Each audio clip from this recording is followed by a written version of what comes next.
Apa yang membedakan orang menopause dan tidak menopause? Yaitu adalah berhubungan dengan masalah hormon yang disebut dengan hormon estrogen dan progesteron. Orang yang sudah menopause biasanya tidak menghasilkan hormon estrogen dan progesteron.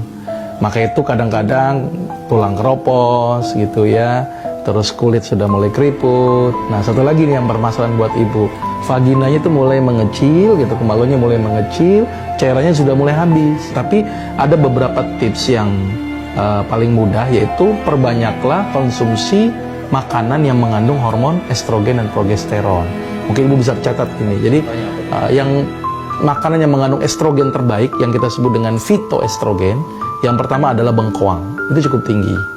Terus kemudian biji bunga matahari, kemudian kacang polong, dan kemudian kacang kedelai. Gitu ya. Ini 4 komponen yang mengandung fitoestrogen yang cukup tinggi. Gitu ya. Jadi minum susu kedelai, sering rujak bengkoang, ngambilin kuaci, masakin daun kacang polong. Itu keseharian.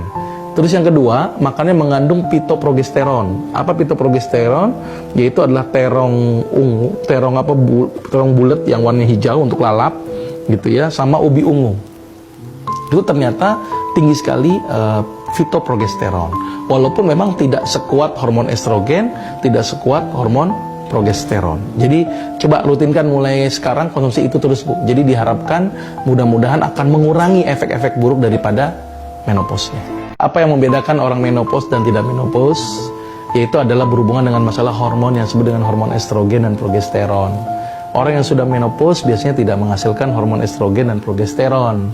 Maka itu kadang-kadang tulang keropos gitu ya, terus kulit sudah mulai keriput. Nah, satu lagi nih yang bermasalahan buat ibu, vaginanya itu mulai mengecil gitu, kemaluannya mulai mengecil, cairannya sudah mulai habis. Tapi ada beberapa tips yang paling mudah, yaitu perbanyaklah konsumsi makanan yang mengandung hormon estrogen dan progesteron.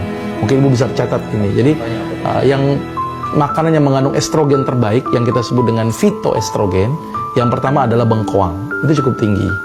Terus kemudian biji bunga matahari, kemudian kacang polong, dan kemudian kacang kedelai. Gitu ya. Ini 4 komponen yang mengandung fitoestrogen yang cukup tinggi. Gitu ya. Jadi minum susu kedelai, sering rujak bengkoang, ngambilin kuaci, masakin daun kacang polong. Itu keseharian. Terus yang kedua, makannya mengandung pitoprogesteron. Apa pitoprogesteron?